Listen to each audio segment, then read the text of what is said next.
buenas tardes a todos aquí en España, buenos días al otro lado del charco. Bienvenidos a esta nueva edición del Eleven Talk, esta vez con un tema, la verdad, muy interesante, las diferencias entre un NOC, SOC y CiberSOC. Hoy con nosotros Gabriel Vergel, CSA en Chile, y con un invitado muy especial también de la casa. Hola, ¿cómo están? Buenos días Pablo, buenos días a nuestro invitado. Voy a aprovechar yo de hacer la introducción y quiero leerla textual porque no quiero perderme ningún pedazo. David Prieto es nuestro invitado en esta talk y David lleva más de 12 años dedicándose a la seguridad TI. Desde sus inicios en Telefónica I+D ha desarrollado su carrera profesional en diferentes roles, siempre ligado a la seguridad, hasta liderar en la actualidad dentro de Telefónica la propuesta global de servicios gestionados de seguridad, cumplimiento normativo y análisis de riesgo. Es ingeniero en telecomunicación de la Universidad Politécnica de Madrid, tecnólogo especializado en temas de seguridad gestionada, seguridad en redes e infraestructuras cloud. Amplia experiencia en proyectos de seguridad y gestión de equipos, incluyendo investigación y desarrollo, gestión de proyectos en el ámbito de empresas y liderazgo de equipo en el ámbito de la seguridad. David, es un honor para nosotros tenerte hoy día acá y estoy seguro que va a ser un talk muy entretenido. Bueno, la verdad que gracias a los dos por invitarme. La verdad que es un verdadero placer estar con vosotros dos aquí y sobre todo también compartir todos contigo, Gabriel, un futuro miembro, espero, del ISC Cuadrado, del board del ISC Cuadrado, que espero que ahí todos los que nos están escuchando hagan fuerza para que estés ahí comandándonos en el board del ISC, ¿vale? La verdad que para mí es una experiencia súper gratificante. Ya estuve hablando de Siemens en su día con Claudio y la verdad que para mí es un verdadero placer poder estar aquí con vosotros dos. Muchas gracias, muchas gracias. Espero llegar al board también yo y ser el representante de todos. Gracias, David, por la mención. Nada, encantado, encantado. Vamos ahora con las noticias, si queréis, a ver qué es lo que ha pasado esta semana en cuanto a seguridad.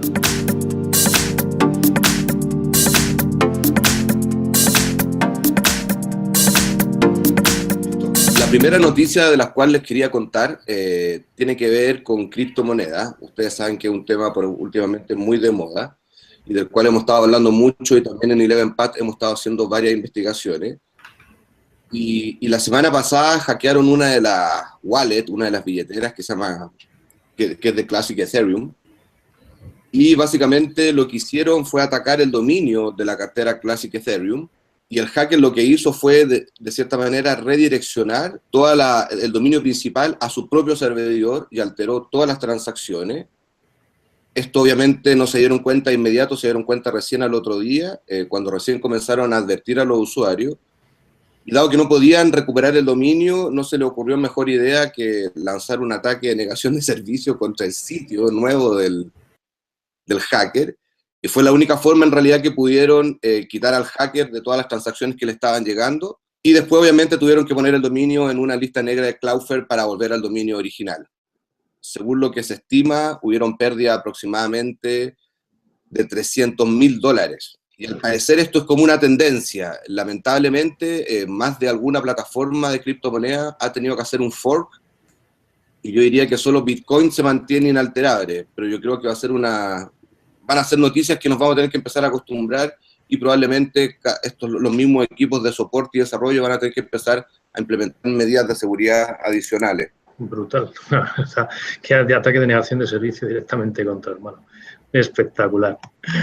Yo os voy a hablar de otra noticia. Yo os voy a hablar de una empresa que es Reckitt Benckiser, no sé si la he dicho bien, pero me imagino así que por su nombre no sonará mucho. Pero quizás si os cuento sus marcas comerciales, si os suene más. Si os hablo de Airwick, de Silipan, Dr. Shell, Dures, Nurofen, Vanish Oxidation, Strepsils, creo que alguno os suena. Y todos esos son productos que distribuye esta compañía. ¿Y por qué os traigo esta compañía aquí? Porque ha lanzado una advertencia diciendo que en este segundo trimestre del año fiscal van a tener un descenso del 2% los beneficios. Esto no os habéis equivocado, no nos hemos convertido en un canal de noticias, de económicas ni nada parecido. No, lo traigo porque es que este 2% lo achacan al ataque de Petya, que les supuso un parón en las fábricas y en las líneas de distribución que le va a hacer perder ese 2% de los beneficios. Y la verdad, para el 2% no sé si es mucho o poco, Para que os hagáis una idea, 2%, esta gente facturó el año pasado 2.266 millones de libras, que traducido a euros son como unos 2.580 millones de euros, y el 2% que van a perder solo por el ataque de Petya son 51,63 millones de euros. Como muchas veces tenemos, oye, que la seguridad es un intangible, pues ya empieza a ser más tangible. Este ataque de Petya se cuantifica solo en daños operacionales en 51 millones de euros. La verdad que la noticia esa me parece, las dos me parece muy interesante, pero esta sobre todo hace que se visualice el impacto económico de la seguridad, ¿no? Porque como dices tú, a niveles organizativos a veces es muy difícil explicar los impactos y dices, mira, pues el impacto es que has palmado 1.000 y pico millones, ¿no? Eso se entiende fácilmente por todo el mundo, ¿no? Yo creo que para nosotros en general los que trabajamos en esto, más allá del impacto que nos tocó vivir a todos de cierta manera, estos dos ataques yo creo que han sensibilizado mucho para sensibilizar a las empresas y a los ejecutivos. Acá en Chile, por lo menos, ha sido casi inmediato, como empresas que no habían invertido en seguridad, hoy en día sí lo están haciendo y justamente porque han visto un impacto tangible realmente. No, incluso cambia la conversación, ¿no? Todo el mundo habla, oye, ¿dónde estabas con el WannaCry y con el Petya, ¿no? ¿Dónde estabas? Todo el mundo intenta recordar, no, pues yo estaba, no sé qué, a mí me pilló, yo dejé no sé qué, me metí ahí con el portátil, dejé un bautizo, una boda, una comunión, ¿sabes? Un poco, la verdad que sí, el impacto ha sido grande a todos los niveles, ¿eh? Acá hay una revista de farándula que se llama Caras, e incluso en esa revista salió un reportaje de WannaCry. Nosotros nos reíamos mucho porque nunca había pasado eso, o sea. Sí, estamos en la prensa rosa, o sea que hemos llegado, hemos roto fronteras, ya. Dentro de poco ya en el Sálvame Deluxe lo veo. Sí. Bueno, algunos ya salís en la tele, ¿eh? De que tampoco, no sé en qué canal, en qué programa, pero salís en la tele, ¿eh? Recién ayer, diría yo, apareció una noticia donde habla del más grande hackeo hasta el momento a una plataforma de criptomoneda. Y básicamente lo que pasó esta vez fue que lograron hackear BitHam y al parecer la pérdida que se llegó a cuantificar es de $1 millón en criptomonedas. ¿Quién es BitHam? Probablemente se preguntarán, es el mayor intercambio de monedas de criptomonedas en Corea del Sur, que tiene el 20% de los mercados de Ether. Y aproximadamente el 10% del mercado mundial de Bitcoin, y básicamente opera en Asia, y es la mayor plataforma de intercambio de Bitcoin y la mayor de Ethereum en el mundo. Y hasta el momento, como les digo, se piensa que es el mayor ataque que han sufrido este tipo de plataformas, porque según los primeros análisis han logrado robar $1 millón en criptomonedas. Y acá ya saltamos cuantitativamente, yo creo, al impacto de este tipo de ataques. Y probablemente sea una tendencia. Y yo creo que pensábamos hace un tiempo atrás que este tipo de plataformas eran súper seguras, y al parecer no lo son tanto, y que probablemente esto vaya a cambiar un poco el paradigma de esta moneda. Vamos, podemos volver a otra vez a hacer el paralelismo entre la seguridad física y la informática lógica, que es que te pueden robar la cartera. Es decir, es que... Totalmente. Igual, claro, sí. Y probablemente vayan a tener que hacer un fork nuevamente de esta plataforma. Y finalmente lo que siempre se habló de que nunca estas plataformas iban a tener un fork, iban a ser totalmente seguras hasta el final, no ha sido así. Y esperemos que no pase con Bitcoin. La gran esperanza blanca, ¿no? Yo por lo menos aposté con Bitcoin, así que espero que se mantenga segura. Pero esto queda grabado, ¿eh? A ver, esto queda grabado. Y además colgado para la posteridad.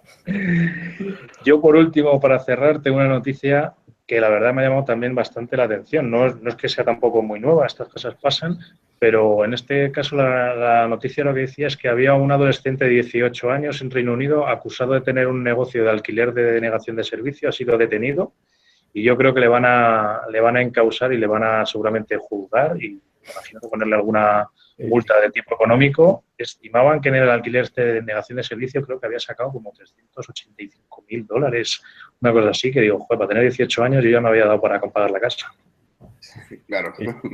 Y seguro que tendrá alguna oferta también cuando salga, ¿eh? Puede ser. Bueno, chicos, hasta aquí nuestro apartado de noticias.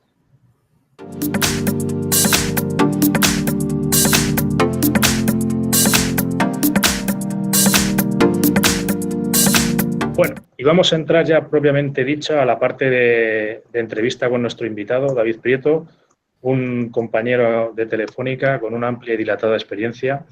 Y el tema de nuestro talk hoy son las diferencias entre NOC, SOC y CiberSOC. Así que le voy a hacer la primera directamente, ya entramos en materia sin mayor dilación. ¿Qué es un NOC, David, y cuáles son las principales tareas que se llevan a cabo en un NOC? Bueno, antes de hablar lo que es efectivamente que es un NOC, sí que me gustaría hacer una especial mención a lo que les une, ¿no? Que todos son centros de operaciones, ¿no? Yo creo que todos los que nos dedicamos a la seguridad o a las redes o a la seguridad de redes deberían pasar un tiempo en las operaciones, ¿no? En las operaciones es fuego real, son problemas reales, como las noticias que habéis mencionado antes, y ahí notas la tensión, la presión, las situaciones en las que te encuentras a la hora de lidiar con eso, ¿no? Y eso se vive en las operaciones, ¿no? Y había una frase de un compañero mío que, bueno, ahora está responsable de un banco, ¿no? Que decía que de la seguridad de un banco, que decía que las operaciones distinguen a los niños de los hombres, ¿no? Y ahí es donde se ve realmente ese tipo de fortalezas, ¿no? De las empresas y las compañías a la hora de los que los problemas pasen, porque quieramos o no, los problemas pasan, ¿no? Y en concreto, la pregunta en particular que me haces del NOC, el NOC responde a las siglas de Network Operation Center, con lo cual es un centro de operaciones de red, ¿vale? Y fundamentalmente un NOC es un equipo de personas y un equipo de herramientas dedicados a la gestión y a la monitorización de los elementos de red. Fundamentalmente están destinados pues, a revisar, a hacer una revisión proactiva de los elementos de red, revisar configuraciones, revisar el estado de los equipos de red y también un poco a gestionar cualquier incidencia que venga procedente de esos elementos de red. Cuando hablamos de redes tanto fijas como móviles, redes de datos, redes de voz o incluso de redes multimedia. Podríamos decir, David, que su principal foco es la disponibilidad, es decir, principalmente centrados en que tengamos disponibilidad de red. Exacto, luego lo comentaremos, pero sí que es cierto que, o sea, cuando en el caso, en el foco principal, la diferencia, los NOCs se enfocan en disponibilidad, los SLA son de disponibilidad.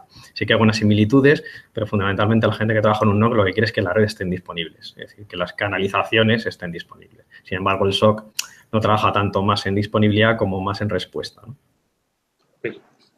Sí, bueno, muy buena la analogía que hizo David. Yo creo que es muy buena esa frase.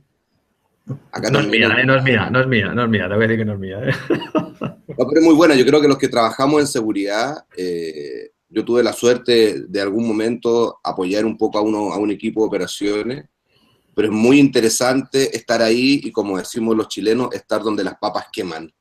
Exacto. En realidad. Y tener experiencia en eso yo creo que enriquece mucho la carrera profesional de cualquier persona que se dedica a la seguridad. Acá, de hecho, en una conferencia, en una 8.8, recuerdo hace muchos años de una persona con mucha experiencia en seguridad, decía que en el último tiempo estaban saliendo oficiales de seguridad de papel, porque tenían 1 o 2 certificaciones y ya se hacían cargo de un área de seguridad. Él decía, yo preferiría y confiaría más en una persona que estuvo revisando varios años log de firewalls, estuvo harto tiempo dedicándose a administrar plataformas, y que esa persona después en su evolución profesional haya llegado a ocupar el cargo oficial de seguridad. Y yo creo que nos referimos a eso, o sea, yo creo que estar ahí, yo creo, a uno le enriquece mucho su carrera profesional, y como tú dices, claro, cuando hay un incidente hay que realmente saber cómo responder y de cierta manera cómo abordar el incidente. Por eso que, claro, no es para niños, es para hombres. Claro, incluso si haces el símil casi semántico, cuando hablas de equipos de operaciones, si incluso lo llevas a otros términos casi de seguridad militar o otros términos, los equipos de operaciones son lo que son gente que trabaja sobre el terreno, que soluciona problemas reales, como dices tú, tienes la tensión de tener, pues, oye, si te ha caído un elemento de red, a lo mejor no tienes disponible un segmento de la red o una zona y tienes que dar respuestas inmediatas y soluciones rápidas, ¿no? Y ahí es donde se ve la gente que tiene grandes skills y sobre todo es capaz de enseguida tomar decisiones rápidas, ¿no? Y trabajar bajo presión, yo creo. Absolutamente. Una respuesta que sea lógica y no actuar corriendo en círculos, sino que estar tranquilo y poder darle una respuesta al cliente, etcétera. Absolutamente, totalmente cierto. Bueno, le hago la segunda pregunta yo a David. Sí. Acabamos de decir lo que es un NOC. En este caso, entonces, David, ¿cuál sería la diferencia con un SOC? Dijimos que probablemente el NOC esté un poquito más orientado a disponibilidad. ¿Cuál sería la diferencia respecto a un SOC? Bueno, un SOC que tiene una diferencia fundamentalmente en la letra, ¿no? Diría yo, pero bueno, es un SOC, es Security Operation Center, es un centro de operaciones de seguridad y fundamentalmente el SOC tiene dos funciones fundamentales, que es la primera de ellas es gestionarlos y monitorizar los equipos de seguridad de los clientes, ¿de acuerdo? Y por otro lado es gestionar las incidencias de seguridad que procedan de esos equipos, ¿vale? Y como comentábamos antes, fundamentalmente uno de los equipos del NOC están más enfocados a los temas de disponibilidad y los equipos del SOC están más enfocados a los temas de la respuesta ante las posibles incidencias que surjan o en búsqueda de potenciales incidencias. También decir que cuando estamos hablando de equipos de seguridad, no solo estamos hablando de los equipos tradicionales de seguridad que puede tener una empresa, hosteados en casa de cliente, como son los firewalls, los SIEM, etcétera, etcétera, sino estamos hablando de equipamiento que puedes tener en cloud, servicios de seguridad que se prestan desde cloud, como proxies de navegación, temas de correos, etcétera, etcétera. Y por otro lado, también estamos hablando de servicios que se pueden prestar desde la propia red de un operador, como por ejemplo pueden ser proxies y demás, ¿vale? Es un poco el escenario que se gestiona desde un SOC.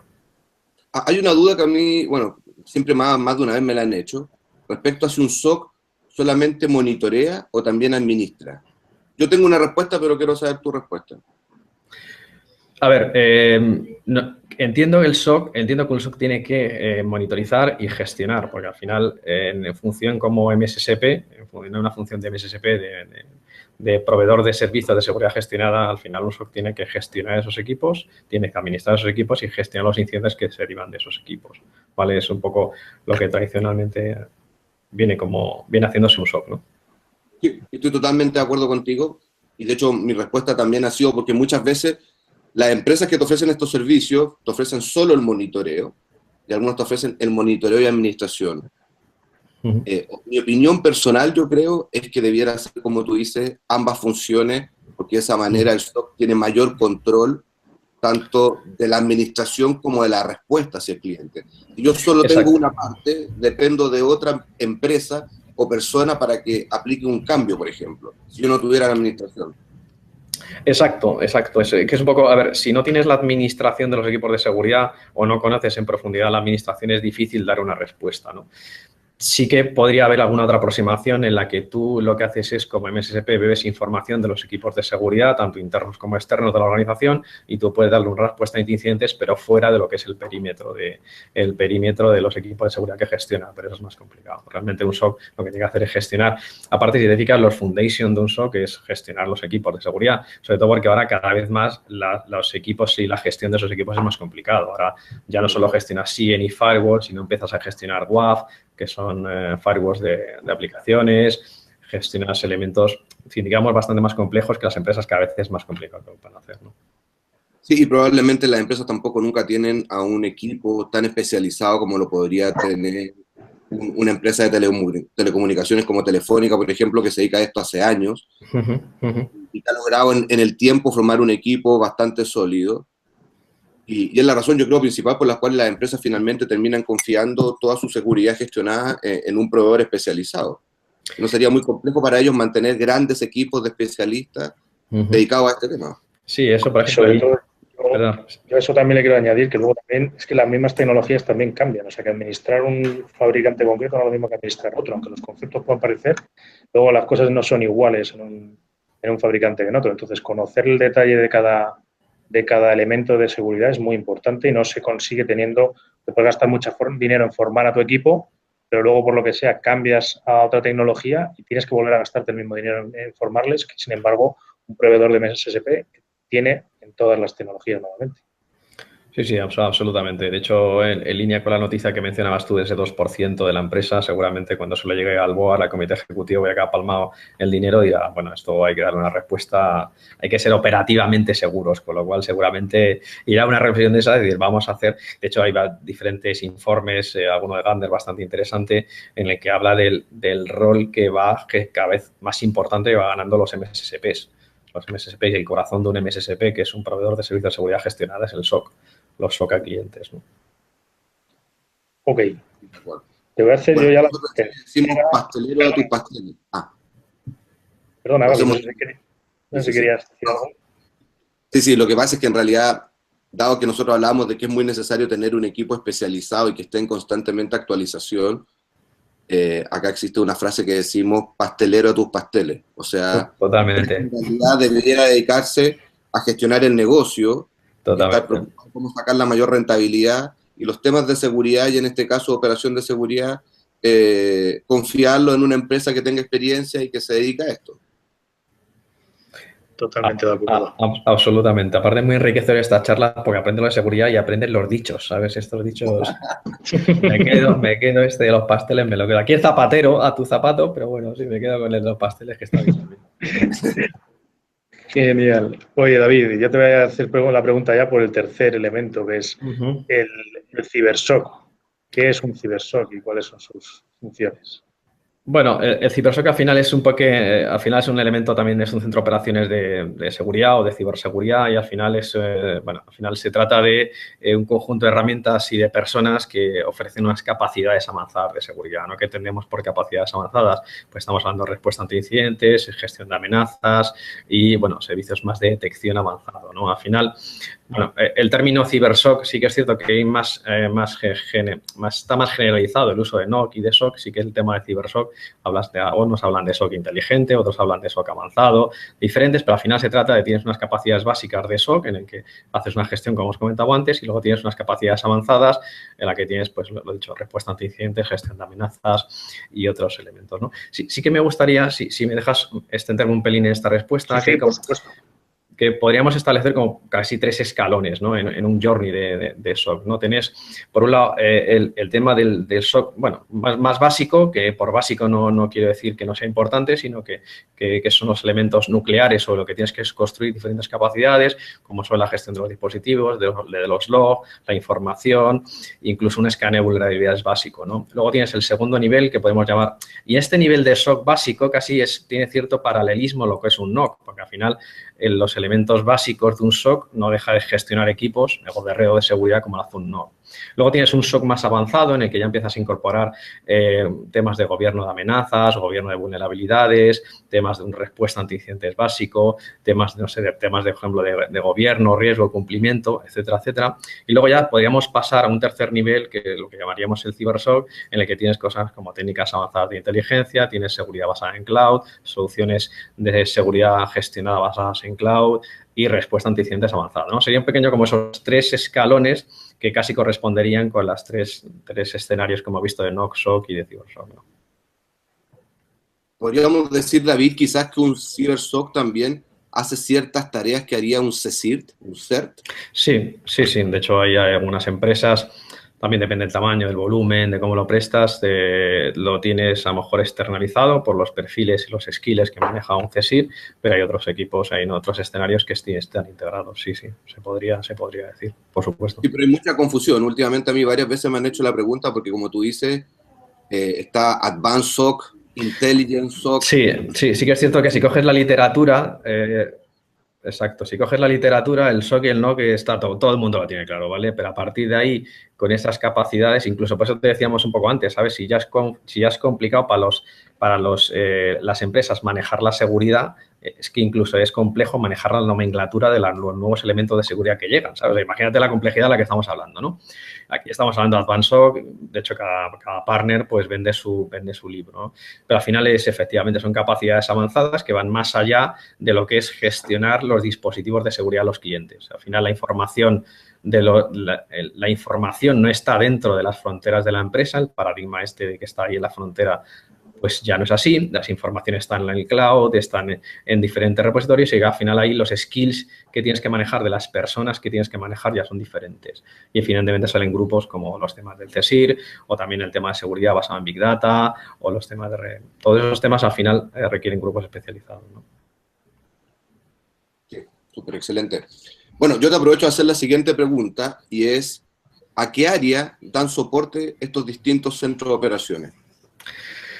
Bueno, cuando hablamos de áreas a las que dan soporte, bueno, podemos hablar de tres planos, ¿no? Las áreas operativas, hablando en temas de, por ejemplo, modelo de integral del riesgo, por ejemplo, en el que tenemos 3 líneas de defensa, por ejemplo, la primera línea de defensa estaría formada por las unidades de negocio y las operaciones, ¿no? Ahí están en esa primera línea. Las operaciones siempre están al frente de la manifestación, ahí peleando con los problemas, ¿no? Luego estaría la segunda línea de defensa con la que tiene relación las operaciones, que serían bueno, en este caso las entidades supervisoras de la empresa, que son las que definen los criterios y los KPIs y los controles a implementar, y luego también estarían las áreas de auditoría. O sea, que sería un primer mapa en el que las operaciones tienen que interrelacionarse, ¿no? Con las áreas de compliance, de riesgo y con las áreas de auditoría.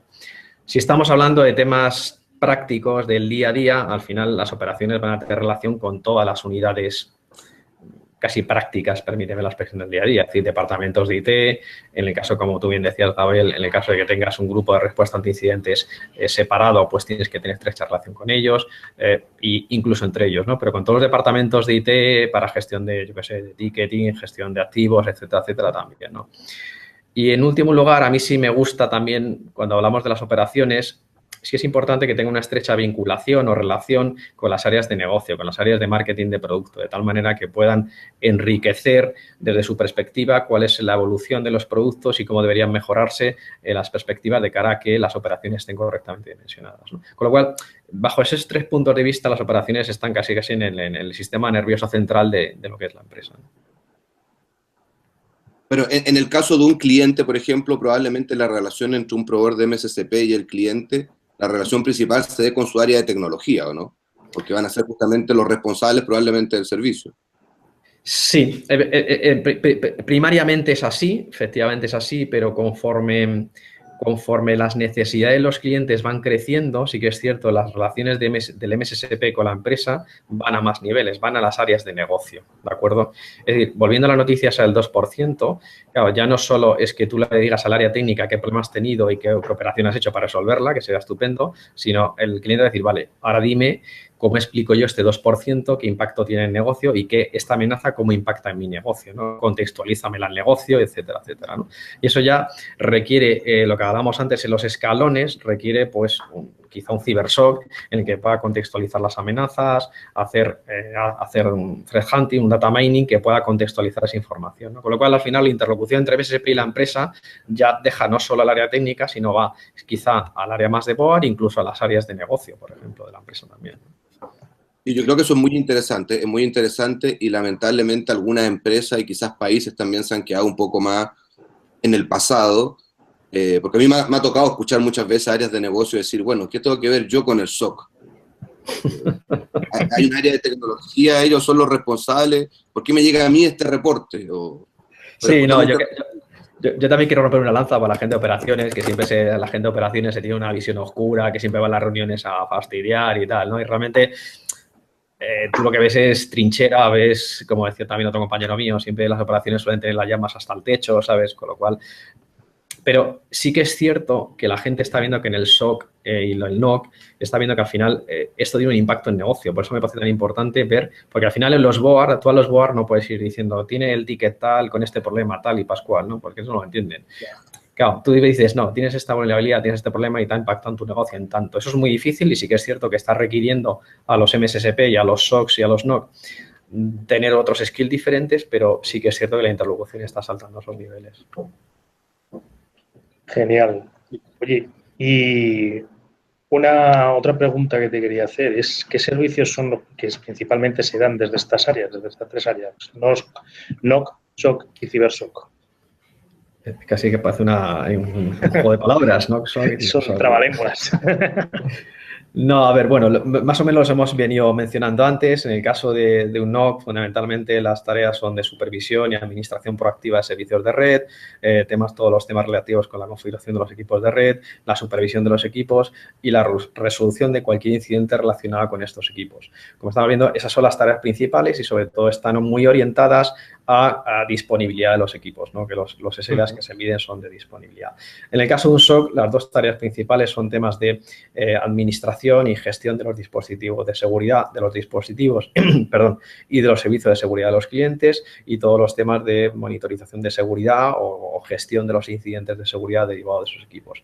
Y en el caso de CiberSOC estaríamos yéndonos a servicios de detección y respuesta, gestión avanzada de amenazas, temas, por ejemplo, de endpoint, temas de endpoint detection and response, en el tema de prevención y protección, pues todo lo relativo a tema de móviles, tema de aplicaciones, temas de identidad, temas de seguridad del dato, luego temas de compliance, todos los temas de cumplimiento normativo, riesgo y gobernanza de la seguridad, e incluso en el tema de CyberSOC estaríamos dando servicios incluso de training de seguridad, ¿no? Últimamente sí que hay temas en el ámbito del training o sea, del entrenamiento de los equipos de seguridad. Cada vez es un tema que cada vez más importante y cada vez se está dando cuenta que no solo tienes que tener buenos skills en un momento determinado de tu vida, ¿no? Sino que tienes que ir manteniéndolos, ¿no? Esto es como decía Gabriel también antes, lo de las certificaciones. Da igual que en el 2002 te sacaras una certificación de seguridad, pero tienes que seguir estando activo, y creo que hay soluciones de training de seguridad muy atractivas, ¿no? Sí, de hecho, en el talk anterior estaba hablando yo precisamente que un banco importante de este país, que es Caixa, tenía cursos de formación para todos sus empleados en ciberseguridad. A ver, no es que vayan a hacer todos pentesting, pero sí que al menos tengan un poco de idea de cuáles son las amenazas o las cosas que se enfrentan en su día a día. No todo el mundo tiene que ser hacker, pero sí que es cierto que unos básicos... Es decir, si llevamos el tema del símil a la seguridad física, joder, todo el mundo tiene clara más o menos, no sé, no deja la puerta del coche abierta, o sea, no sé, tienes ciertas cosas que todo el mundo las sabe, no sé.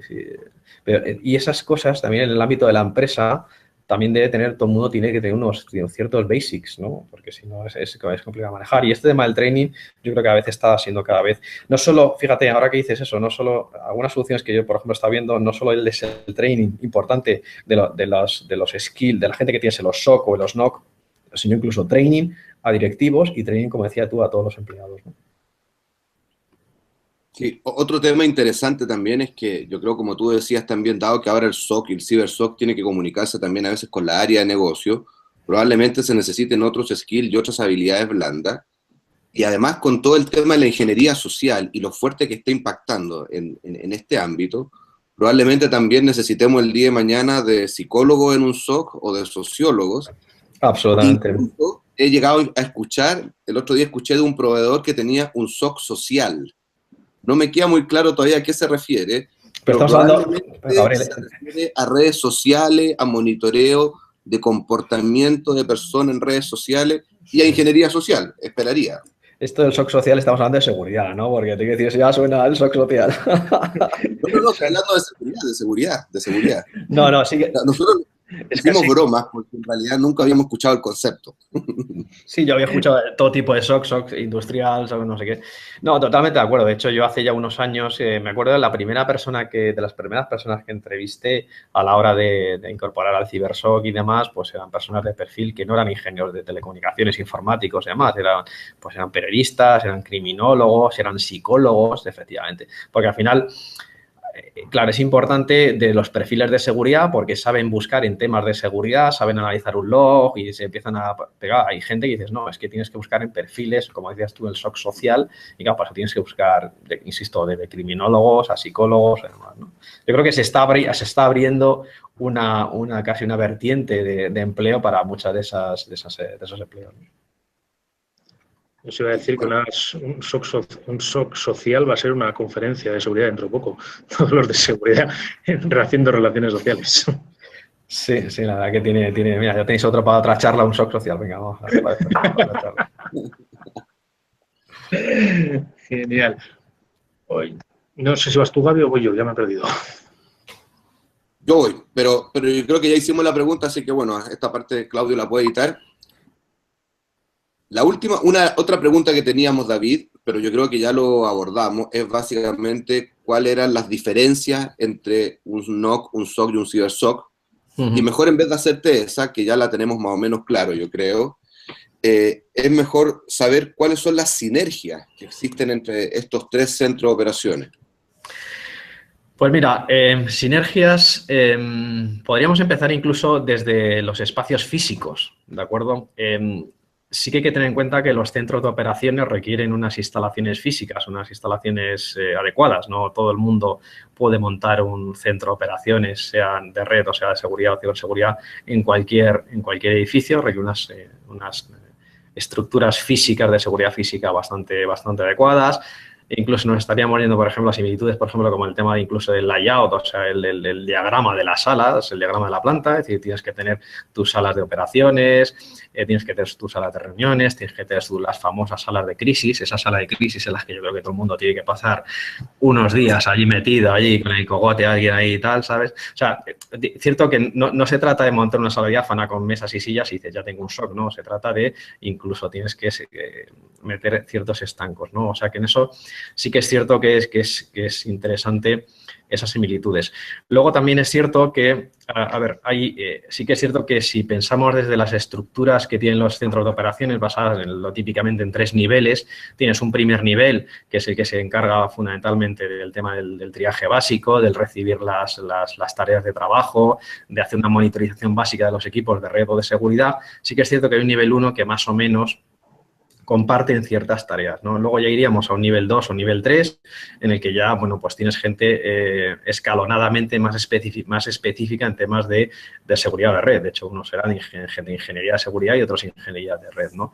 Por ejemplo, imagínate, no sé, estoy pensando en tipo de incidentes, imagínate que tienes un pico de tráfico, por ejemplo, en la red, pues seguramente la respuesta del nivel 2 o nivel 3 de la parte de red será inmediatamente asegurar la disponibilidad de la red y que eso no suponga un problema en la red, mientras que, por ejemplo, pues si ese mismo pico de red analizado por los niveles 2 o 3 del SOC, pues van a analizar si el tráfico es legítimo, si no es legítimo, si supone un ataque e incluso pueden cerrar el ticket sin hacer nada, ¿no? Con lo cual, sí que es cierto que hay ciertas similitudes porque son centros de operaciones, pero bueno, quizá conforme vas aumentando los niveles de operación, de soporte, pues hay diferencias, ¿no? También es cierto que, ahondando un poquito más en las similitudes, sí que, por ejemplo, hay ciertas actividades de comunicación entre ellos, ¿no? Las nuevas tecnologías están permitiendo comunicaciones, ¿no? Por ejemplo, el tema de detecciones de anomalías basadas en tráfico de red. Yo creo que hace poco 2 compañeros nuestros hicieron en Luca un webinar asociado a eso, Rafa Sánchez y Carmen Torrano, un webinar sobre detección de anomalías basadas en tráfico de red, y creo que explica claramente cómo, analizando la red, pues si eres capaz de pasar información al SOC para que sean capaces de analizar si eso es una anomalía, bueno, realmente es una anomalía y tienen que analizar al SOC si es un incidente de seguridad o no, ¿no? Sí, David, quería pedirte por favor que explicara, recién te escuché el concepto de triage. Yo creo que mucha gente no lo tiene claro y lo asocia más probablemente a un hospital o algo así, cuando hay incidentes grandes de salud probablemente, pero no en el ámbito de seguridad. Sería bueno quizás que lo tratara de explicar. Bueno, el triaje de las urgencias de un hospital no debe de ser muy diferente al triaje que hacen, ¿no? Fundamentalmente, a la hora de explicar el triaje, es importante que definamos bien en las operaciones esos 3 niveles, y es muy importante que esos 3 niveles resuelvan el porcentaje de incidentes de seguridad que deben soportar. Es decir, si tú no el primer nivel, ese triaje es recibir los incidentes o los problemas que tengas y tú con un argumentario seas capaz de resolver el ticket o encauzar el ticket al grupo correspondiente en base a un diagnóstico básico, ¿de acuerdo? Y seas capaz o de resolverlo, de cerrar el ticket, o seas capaz de, en función de si requiere pues una dificultad mayor, unos skills mayores, lo subas al nivel 2. Pero tienes que tener claro que tienes que mantener un nivel 1, ser capaz de cerrar un porcentaje sustantivo de esos incidentes. Luego el nivel 2 cerrará los suyos y hace a su vez el nivel 3, ¿no? Pero ese triaje es básico para que la primera línea que va a recibir los incidentes, que es el nivel 1 de las operaciones, sean capaces de hacer ese diagnóstico rápido, ¿no? Es básicamente una clasificación del incidente, entonces, de acuerdo a su severidad. Sí, exacto.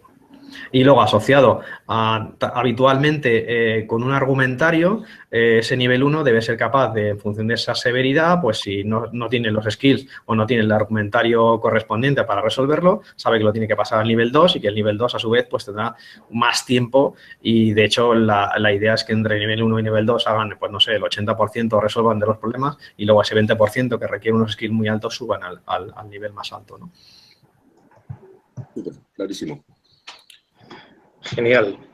Yo, por último, si queréis, y por cerrar un poco ya el debate con David, tengo una pregunta que es, sobre todo, ¿cuáles son los riesgos y los errores más comunes a la hora de implantar cualquiera de estos 3 servicios, 3 centros de operaciones?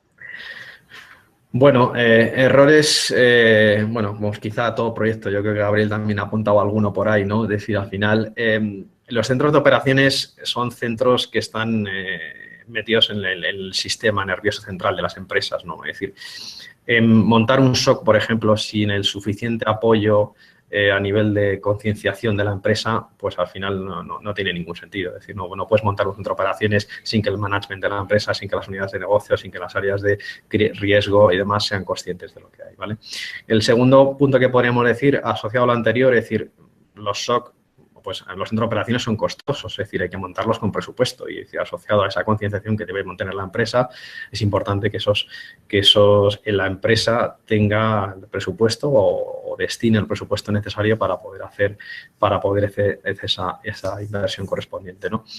Otro de los errores que se suele tener es compartimentalizar la visualización de información, permitirme el término, es decir, tener un SOC no es solo tener SIEMs, por ejemplo. Tener un SOC tienes que tener información de red, información del endpoint, información de los servicios de cloud que maneja el cliente. Al final, si no tienes visibilidad o si no tienes, mejor dicho, toda la visibilidad del cliente o del cliente que tú estés gestionando, al final estás perdido, porque a partir de eso tú puedes montar el resto de estructuras. Si no tienes visualización, no tienes posibilidad de responder. Y casi como cuarto error también, en no montar, o sea, no tener una conciencia de aprendizaje, como todo en la vida, incluso desde niños nos enseñan a aprender de los errores, ¿no? Es decir, tener una filosofía muy de llega un incidente, lo cierras, llega un incidente, lo cierras, llega un incidente, lo cierras como buenamente puedas, ¿no? Se trata de que cada uno de esos incidentes vayas aprendiendo esas lecciones y seas capaz de poder dar una proactividad mayor a la empresa o a los clientes, ¿no? Yo me quedaría, si te voy a decir con algo, me quedaría con esos cuatro. Me ha encantado el de a seguir aprendiendo siempre. Es una cosa que en este mundo nunca dejas, yo creo que en casi todas las profesiones nunca debes dejar de aprender. Mira, yo aprendí aquí, hoy en este rato tan agradable, pues aprendí un montón de cosas, desde las frases hasta el SOC social, la que es un lujazo estar con vosotros, la verdad. El lujo es nuestro por tenerte aquí con nosotros y poder compartir esta hora con nosotros.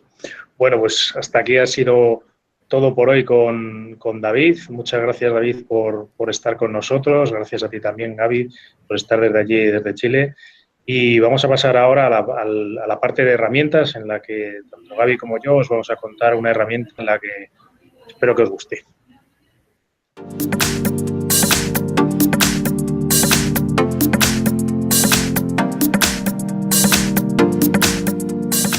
La herramienta que vamos a ver ahora es un gestor de contraseñas. Seguro que muchos ya lo conocéis, pero para quien todavía no esté usando un gestor de contraseñas le va a venir muy bien, ya que es una utilidad imprescindible para manejar las credenciales de nuestras identidades digitales. Vamos a ver KeePass. En la versión para instalar nos descargaremos un instalador, en este caso como es la versión portable, pues es un archivo zip, yo lo tengo aquí abierto con el WinRAR y lo único que tenemos que hacer es ejecutar el keepass.exe. Al abrirlo nos sale esta pantalla, que es la pantalla principal de KeePass. Como no tenemos ningún repositorio de password, está en blanco. Lo primero que tenemos que hacer es crear un nuevo repositorio para nuestras contraseñas. Le podemos dar el nombre que queramos y por defecto viene con esta extensión KDBX, pero puede tener cualquier extensión de algo que puedan ser nuestras passwords. Pues le podemos poner, por ejemplo, myson.mp3.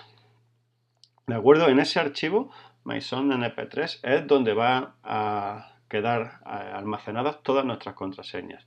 Y aquí viene la parte más importante en un gestor de contraseñas, es elegir el mecanismo de acceso a lo que van a ser todas nuestras credenciales. Por eso es súper importante. Esta es la única password que vamos a tener que recordar, pero es la que nos va a dar acceso a todas las demás. Por eso es imprescindible que la recordemos. Aparte de una password, puede haber otros métodos de autenticación, como es nuestro usuario en Windows. Si lo estamos usando desde Windows, KeePass está disponible, es open source, está disponible para cualquier plataforma. Usando aquí en Windows y nos da la opción de vincularlo con nuestra cuenta de Windows. No lo recomiendo.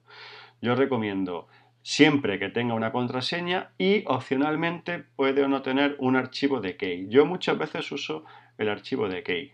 ¿Esto qué significa? Que para acceder a nuestras credenciales, además de conocer la password, deberá existir en el ordenador donde lo estemos haciendo un archivo específico que nosotros le indiquemos. Esto, y al igual que la contraseña, tiene sus ventajas y sus desventajas.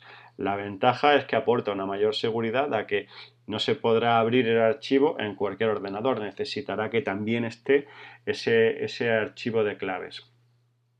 Pero si perdemos ese archivo de claves, pues también perdemos el acceso a nuestras credenciales. En este caso, como es una prueba, pues solo voy a utilizar Password, le voy a poner una password fácil de recordar. Esto es importante que cuando lo hagáis para vuestras contraseñas pongáis una password robusta, pero muy importante que os acordéis. A continuación nos da una serie de opciones sobre lo que va a ser el repositorio de nuestras passwords. Son información relativa a los algoritmos de cifrado y compresión, la papelera de reciclaje del propio repositorio, que yo recomiendo que esté. No hay que tocar nada. Con las opciones por defecto es suficiente. Y este es ya nuestro repositorio de password. Por defecto nos crea unos grupos de credenciales que nos pueden gustar o no. Si no nos gustan, pues los podemos borrar, no hay ningún problema. Mira, y automáticamente, como no teníamos la papelera de reciclaje, pues ya nos va echando los grupos y las credenciales que vayamos borrando a esa papelera de reciclaje. Y aquí ya podemos empezar a crear entradas. Cada entrada se va a corresponder con una identidad digital. Por ejemplo, dentro del grupo mail yo voy a añadir una nueva entrada que va a ser una entrada para mi cuenta de Gmail. ¿Vale? Esto es ficticio. No es realmente así. El usuario es bueno que lo pongamos porque luego nos va a permitir copiar y pegarlo fácilmente donde lo queremos utilizar. ¿De acuerdo? Yo voy a poner un usuario ficticio que no existe. ¿Vale? Y en la contraseña deberé poner la contraseña, la credencial válida de esta cuenta, pero si es una cuenta que estoy creando nueva, que no existe previamente, me puedo ayudar en un generador de contraseñas que trae integrado, en el cual especificamos las características de la contraseña que queremos, la longitud, tipo de caracteres, demás, y aleatoriamente nos genera una contraseña. ¿De acuerdo? Esta contraseña pues, es la que vamos a utilizar. Le podemos añadir también una fecha de expiración y algunas opciones más avanzadas, campos nuevos, propiedades, colores, etc. Lo importante y que yo siempre recomiendo es que pongamos el usuario con el que se corresponde esa identidad, la password y la URL. También es muy recomendable ponerla porque nos va a facilitar el acceso a esa identidad. Muy bien, pues lo vamos a guardar así. Y una vez que esté la credencial aquí guardada, podremos acceder a ella. Vale, en cualquier momento vamos a poder ver la contraseña, pero no va a ser necesario porque con el botón derecho podemos copiar al portapapeles el nombre de usuario y copiar la password al portapapeles, de forma que en ningún momento sea visible. Si nosotros quisiéramos acceder ahora con esa cuenta, ¿vale? Desde la pantalla de KeePass podríamos decir ir a la URL, ¿vale? Se me abriría la URL y igualmente cuando... Vaya, parece que me he quedado sin internet. Y para introducir el usuario podríamos copiar el usuario y copiar la password. Vamos a ver. Ya hemos recuperado internet. Estoy en mi inicio de sesión. Me voy a mi pantalla de KeePass. Le doy a primero copiar el usuario. Se me ha copiado en el portapapeles. Aquí lo pego. Y para copiar la password igual. Vengo aquí, copio la password y la pego en mi indicador de inicio de sesión, ¿vale? Esto va a fallar porque esa cuenta no existe, no está, pero así sería la forma de integrar. También hay, si volvemos a la página web principal de Keepass, podemos ver que en la sección de descargas hay otras muchas integraciones con extensiones de Firefox, de Chrome, etcétera, que nos ayudan a la hora de gestionar nuestras contraseñas. Pero ya son facilidades que siempre van repercuten en una mayor facilidad, pero nos van restando seguridad poco a poco. Fundamental cuando queremos usar un gestor de contraseñas. Primero, bajárnoslo de un sitio que nos otorgue garantía de que no va a estar comprometido. Segundo, tener muy claro dónde tenemos nuestro archivo de contraseña. Nosotros aquí le habíamos llamado myson.mp3.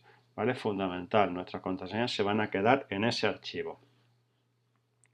Y, muy importante, no olvidarnos de la password que le hemos puesto. Con esto es suficiente para tener nuestras credenciales seguras.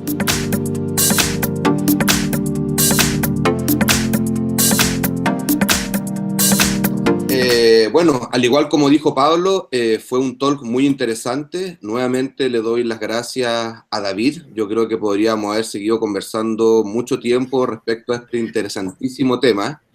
Y probablemente el día de mañana, el placer es mío. Y probablemente el día de mañana vamos a tener un nuevo concepto de SOC, no sé si social o espacial, pero probablemente algo se va a venir. Así que de verdad, muchas gracias, David. Gracias.